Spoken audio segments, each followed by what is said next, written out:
Cashless का क्या procedure होता है, कैशलेस के लिए क्या डॉक्यूमेंटेशन लगते हैं, कैशलेस के लिए क्या प्रोसेस है, कैशलेस कौन कर सकता है, कैशलेस के लिए मुझे किसके हेल्प की ज़रूरत पड़ेगी, कैशलेस क्या मैं खुद भी कर सकता हूं, इन सारे सवालों का जवाब आज आपको इस वीडियो में मिलेगा। हेलो दोस्तों, वेलकम टू सब इंश्योर। मैं हूं प्रदीप मिश्रा। दोस्तों, कैशलेस होता क्या है और करते कैसे हैं। दोस्तों, मेडिक्लेम में कैशलेस का मतलब होता है, जैसे इसके नाम से मालूम पड़ता है, हम जाएंगे, अपना ट्रीटमेंट करवाएंगे, आएंगे, हमको कोई पैसे देने की ज़रूरत नहीं पड़ेगी। ये होता कैसे है दोस्तों, सारे मेडिकल इंश्योरेंस कंपनी या हेल्थ इंश्योरेंस कंपनी या जनरल इंश्योरेंस कंपनीज का मेडिक्लेम के लिए अलग अलग हॉस्पिटल से टाई अप होता है। जो हॉस्पिटल जिस मेडिक्लेम कंपनी के साथ अटैच होता है, हम उसको बोलते हैं कि यह हॉस्पिटल उस कंपनी के नेटवर्क में है। यानी जो भी नेटवर्क हॉस्पिटल होते हैं वहाँ पर अगर पॉलिसी होल्डर जाता है तो उसको कैशलेस की सुविधा मिलती है। अब कैशलेस की सुविधा दो तरीके की होती है। एक तो ये कि कोई इमरजेंसी पड़ गई और तुरंत जाना पड़ गया, तो जो हॉस्पिटल में ट्रीटमेंट के लिए गए हैं अगर वो कैशलेस में है, नेटवर्क में है, तो वहाँ पर कैशलेस की फैसिलिटी मिल जाएगी।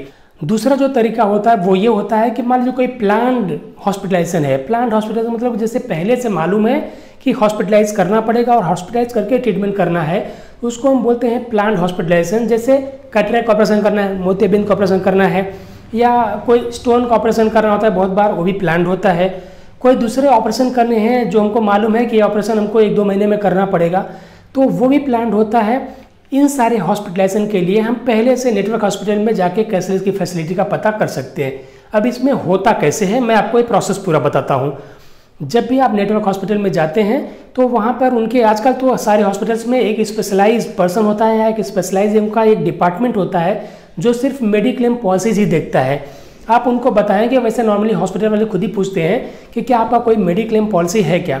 तो जब आप उनको बताएंगे कि हमारे ये फला फला कंपनी की मेडिक्लेम पॉलिसी है, आपसे वो डॉक्यूमेंट्स कुछ मांगते हैं। क्या क्या डॉक्यूमेंट्स लगेगा, एक तो आपका पॉलिसी नंबर लगेगा या आप पॉलिसी कॉपी ले जाइए। दूसरा, अगर पॉलिसी कॉपी नहीं तो आप हेल्थ कार्ड ले जाइए, या कोई कोई बोलते हैं टीपीए कार्ड। यानी जब आपको पॉलिसी कराते हैं तो आपको पॉलिसी के साथ में ऐसे कार्ड मिलते हैं, लेमिनेटेड कार्ड होते हैं, उसको हेल्थ कार्ड बोलते हैं।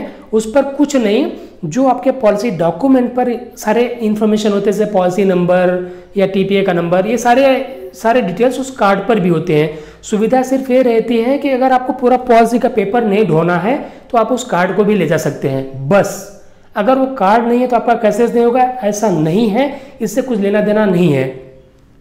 या फिर वो कार्ड होना ही जरूरी है, ऐसा भी नहीं है।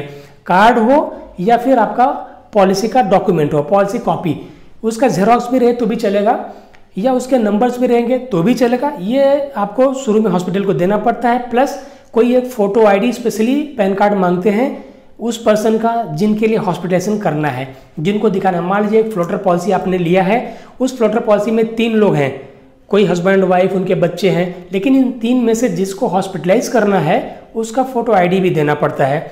ये सारी चीज़ें लेके और वो हॉस्पिटल देखता है कि किस पर्पज़ से हॉस्पिटलाइज करना है, डॉक्टर ने क्या रिकमेंडेशन दिए है, क्या लिखा है, क्यों हॉस्पिटलाइज करने बोला है, ये सारा कुछ डिटेल पॉलिसी नंबर या पॉलिसी के डिटेल के साथ में, और कितने दिनों के लिए करना है अप्रॉक्सीमेटली। शुरू में तो मालूम नहीं था कितने दिन के लिए हॉस्पिटलाइज करना पड़ेगा, बट अप्रॉक्सीमेटली कितना टाइम लगने वाला है उनको ठीक होने में, 3 दिन, 4 दिन, 5 दिन, 10 दिन, वो approximate number of days to be stayed there वो मेंशन करके, और इसके लिए अप्रॉक्सीमेट खर्चा कितना आएगा, ये सारा एक पूरा पोर्टफोलियो बना के वो हॉस्पिटल कंपनी को भेज देता है। और आजकल सुविधा है, उनको मेल कर दी जाती है, उनके पास बहुत सारे सिस्टम होते हैं, सिस्टम के थ्रू अपलोड कर देते हैं सारे डॉक्यूमेंट।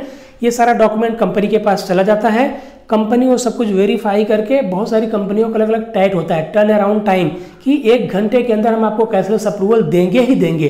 किसी का है आधे घंटे के अंदर आपको कैशलेस अप्रूवल देंगे ही देंगे, बट नॉर्मली 1 से 2 घंटे के अंदर कैशलेस अप्रूवल आ जाता है। तो जो कुछ डॉक्टर वहाँ पे मेंशन करेंगे उसके हिसाब से हॉस्पिटल भेज देगा कंपनी को। कंपनी सब कुछ वेरीफाई करके, क्या कौन पर्सन है, क्या डिसीज़ हुआ है, या क्या इंसिडेंस हुआ है, क्या एक्सीडेंट हुआ है, जो भी कारण हो वो कारण के साथ सब कुछ वेरीफाई कर लेगा।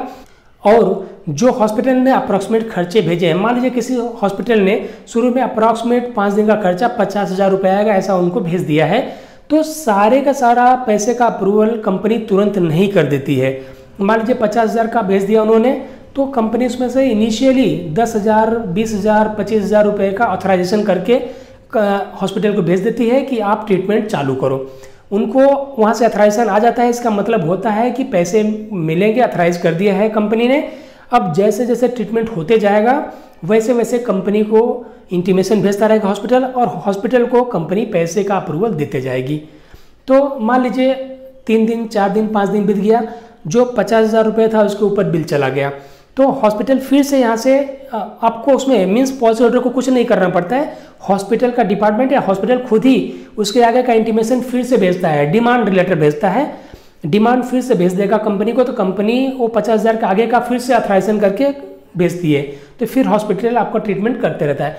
यानी इन सारे केसेस में पॉलिसी होल्डर को अलग से कोई पैसे देने की आवश्यकता नहीं पड़ती है, वहाँ से अथराइजेशन आते जाता है और हॉस्पिटल आपका ट्रीटमेंट करते रहता है।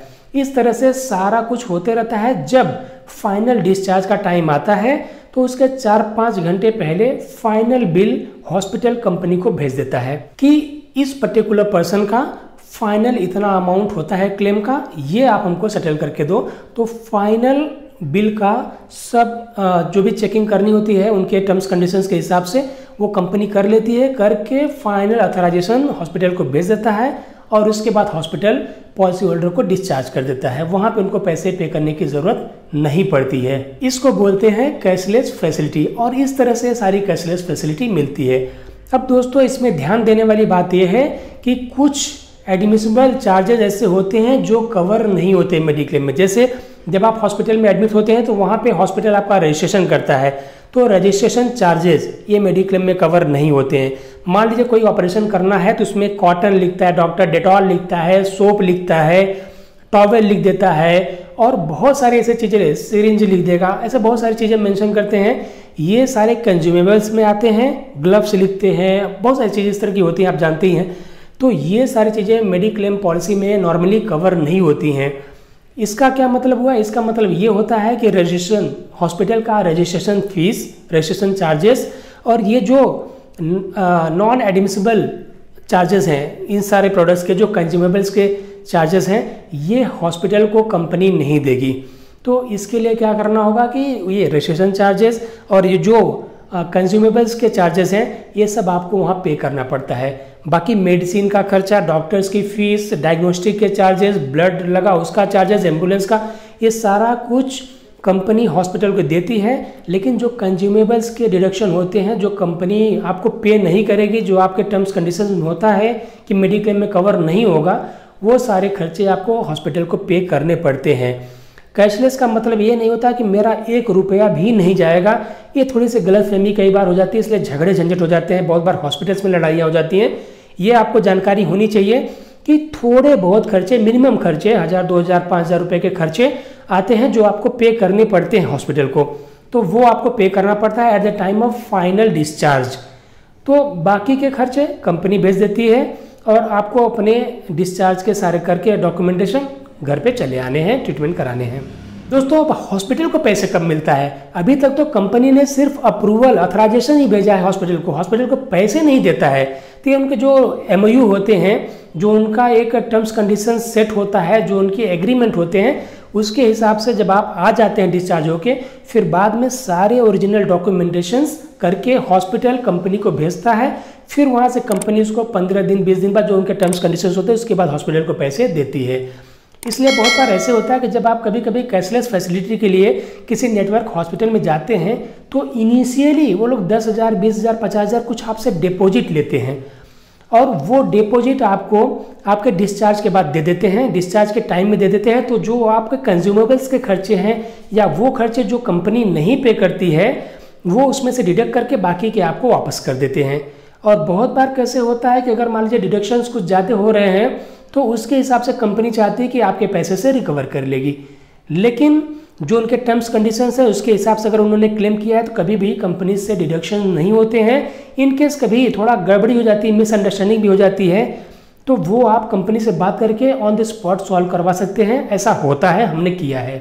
दोस्तों इस तरह से कैशलेस फैसिलिटी का फ़ायदा ले सकते हैं और यही डॉक्यूमेंट्स लगते हैं, उसमें किसी की आवश्यकता नहीं है, आपको एजेंट की आवश्यकता नहीं है, आपको सेल्स मैनेजर की आवश्यकता नहीं, किसी ब्रोकर की आवश्यकता नहीं, किसी थर्ड पर्सन की आवश्यकता नहीं है, खुद भी ये किया जा सकता है। आराम से पर्सन जाएगा, पॉलिसी होल्डर जाएगा और हॉस्पिटल सारे काम कर देता है।